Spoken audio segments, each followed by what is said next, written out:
ವೀಕ್ಷಕರೇ, ಸುಮನ್ ಟಿವಿ ಕನ್ನಡಗೆ ಸ್ವಾಗತ. ನಾನು ಶಮಿ ಶೆಟ್ಟಿ. ಕರ್ನಾಟಕದಲ್ಲಿ ಬಸ್ ಪ್ರಯಾಣಿಕರಿಗೆ ಮತ್ತೊಂದು ಶಾಕ್ ಎದುರಾಗಿದೆ.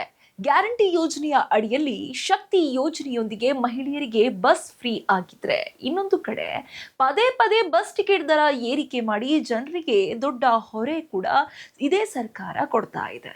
ಹೌದು, ಕೆಎಸ್ಆರ್ಟಿಸಿ, ಬಿಎಂಟಿಸಿ ಸೇರಿದಂತೆ ರಾಜ್ಯದ 4 ಸಾರಿಗೆ ನಿಗಮಗಳು ಟಿಕೆಟ್ ದರ ಏರಿಕೆಗೆ ಮನವಿ ಮಾಡಿವೆ. ದರ ಏರಿಕೆ ಎಷ್ಟಾಗುತ್ತೆ, ಯಾಕೆ ಏರಿಕೆ ಮಾಡಬೇಕು ಅಂತ ಹೇಳ್ತಾ ಇದ್ದಾರೆ, ಪ್ರಯಾಣಿಕರ ಮೇಲೆ ಎಷ್ಟು ಹೊರೆ ಬೀಳಬಹುದು, ಎಲ್ಲದರ ಮಾಹಿತಿ ಕೊಡ್ತಾ ಹೋಗ್ತೀನಿ, ಬನ್ನಿ.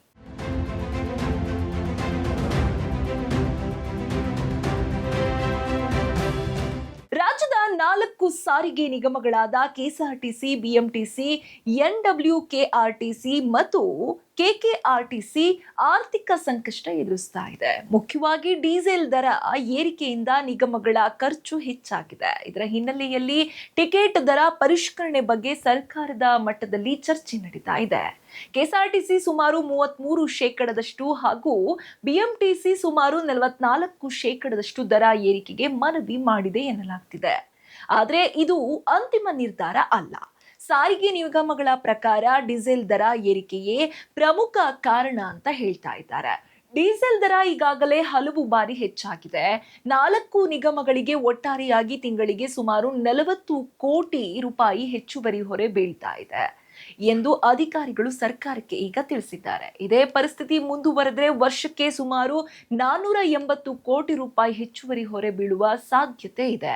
ಸಾರಿಗೆ ಸಚಿವ ಬೈರತಿ ಸುರೇಶ್ ಅವರ ಪ್ರಕಾರ ಡೀಸೆಲ್ ದರ ಏರಿಕೆಯಿಂದ ವಾರಕ್ಕೆ ಸುಮಾರು 7 ರಿಂದ 8 ಕೋಟಿ ರೂಪಾಯಿ ನಷ್ಟ ಆಗ್ತಾ ಇದೆ. ಹಾಗಾದ್ರೆ ಸರ್ಕಾರ ತಕ್ಷಣ ದರ ಏರಿಕೆ ಮಾಡುತ್ತಾ? ಇಲ್ಲ. ದರ ಪರಿಷ್ಕರಣೆ ಕುರಿತು ಸರ್ಕಾರ ಈಗಾಗಲೇ ತಜ್ಞರ ಸಮಿತಿಯನ್ನ ರಚಿಸಿದೆ. ನಿವೃತ್ತ ಐಎಎಸ್ ಅಧಿಕಾರಿ ಅತುಲ್ ಕುಮಾರ್ ತಿವಾರಿ ನೇತೃತ್ವದ ಸಮಿತಿ ಕೆಎಸ್ಆರ್ಟಿಸಿ ಮತ್ತು ಬಿಎಂಟಿಸಿ ಸೇರಿದಂತೆ 4 ನಿಗಮಗಳಿಗೆ ಭೇಟಿ ನೀಡಿ ಮಾಹಿತಿ ಸಂಗ್ರಹಿಸಿದೆ. ನಿಗಮಗಳ ಆದಾಯ, ವೆಚ್ಚ, ಡೀಸೆಲ್ ದರ ಏರಿಕೆಯ ಪರಿಣಾಮ ಮತ್ತು ಒಟ್ಟಾರೆ ಆರ್ಥಿಕ ಪರಿಸ್ಥಿತಿಯನ್ನ ಪರಿಶೀಲಿಸಿ ಸಮಿತಿ ಶಿಫಾರಸು ನೀಡುತ್ತೆ. ಆದರೆ ಪ್ರಯಾಣಿಕರ ವಾದವೂ ಕೂಡ ಒಂದಿದೆ. ಕಳೆದ ವರ್ಷವೇ ಟಿಕೆಟ್ ದರ ಏರಿಕೆ ಮಾಡಲಾಗಿದೆ. ಈಗ ಮತ್ತೆ ದರ ಹೆಚ್ಚಿಸಿದ್ರೆ ಅದರ ನೇರ ಹೊರೆ ಸಾಮಾನ್ಯ ಪ್ರಯಾಣಿಕರ ಮೇಲೆ ಬೀಳೋದಂತೂ ಫಿಕ್ಸ್. ಇದು ಪ್ರಯಾಣಿಕರ ಒಂದು ಆಕ್ಷೇಪ.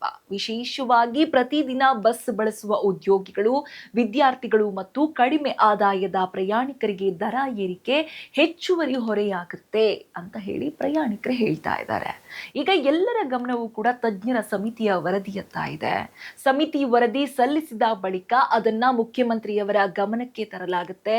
ನಂತರ ಟಿಕೆಟ್ ದರ ಏರಿಕೆ ಮಾಡಬೇಕಾ, ಮಾಡಿದ್ರೆ ಎಷ್ಟು ಪ್ರಮಾಣದಲ್ಲಿ ಏರಿಕೆ ಮಾಡಬೇಕು, ಅಥವಾ ಬೇರೆ ರೀತಿಯಲ್ಲಿ ನಿಗಮಗಳ ಆರ್ಥಿಕ ಸಮಸ್ಯೆಯನ್ನ ಬಗೆಹರಿಸೋದಕ್ಕೆ ಏನಾದರೂ ಸಾಧ್ಯ ಇದೆಯಾ ಎಂಬ ಬಗ್ಗೆ ಸರ್ಕಾರ ಅಂತಿಮವಾಗಿ ನಿರ್ಧಾರ ಕೈಗೊಳ್ಳುತ್ತೆ. ಆದರೆ ನಾವಿಲ್ಲಿ ಮುಖ್ಯವಾಗಿ ಗಮನಿಸಬೇಕು, ಡೀಸೆಲ್ ದರ, ಪೆಟ್ರೋಲ್ ದರ ಏರಿಕೆ ಆಗ್ತಾ ಇದ್ದಂತೆ ಕೆಲವೊಂದು ಸಾಮಾನ್ಯ ಜನರು ಆ ಹೊರೆಯನ್ನ ನೇರವಾಗಿ ಭರಿಸೋದಕ್ಕೆ ಆಗದೆ, ಜೊತೆಗೆ ಮೆಟ್ರೋ ದರ ಕೂಡ ಒಂದು ಕಡೆ ಏರಿಕೆ ಆಗಿರುವುದರಿಂದ ತಮ್ಮ ವೈಯಕ್ತಿಕ ವೆಹಿಕಲ್ಗಳನ್ನ ಅಥವಾ ಮೆಟ್ರೋ ಬಳಕೆ ದುಬಾರಿ ಅನ್ನುವಂತಹ ಕಾರಣಕ್ಕೆ ಎಷ್ಟೋ ಜನ ಬಿಎಂಟಿಸಿ ಅಥವಾ ಕೆಎಸ್ಆರ್ಟಿಸಿ ಮೊರೆಯನ್ನ ಹೋಗ್ತಾರೆ.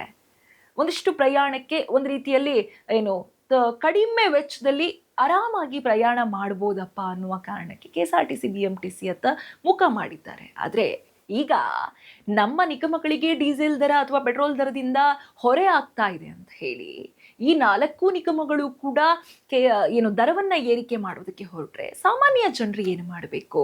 ಈಗಾಗಲೇ ಪ್ರತಿಯೊಂದರ ಬೆಲೆ ಕೂಡ ಏರಿಕೆ ಆಗಿದೆ.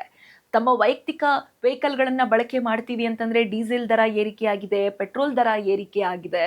ಇನ್ನೊಂದು ಕಡೆ ಮೆಟ್ರೋದಲ್ಲಿ ಹೋಗ್ತೀವಿ ಅಂತಂದ್ರೆ ಈಗಾಗಲೇ ಮೆಟ್ರೋ ದರ ಕೂಡ ಸಾಕಷ್ಟು ಪ್ರಮಾಣದಲ್ಲಿ ಏರಿಕೆ ಆಗಿದೆ.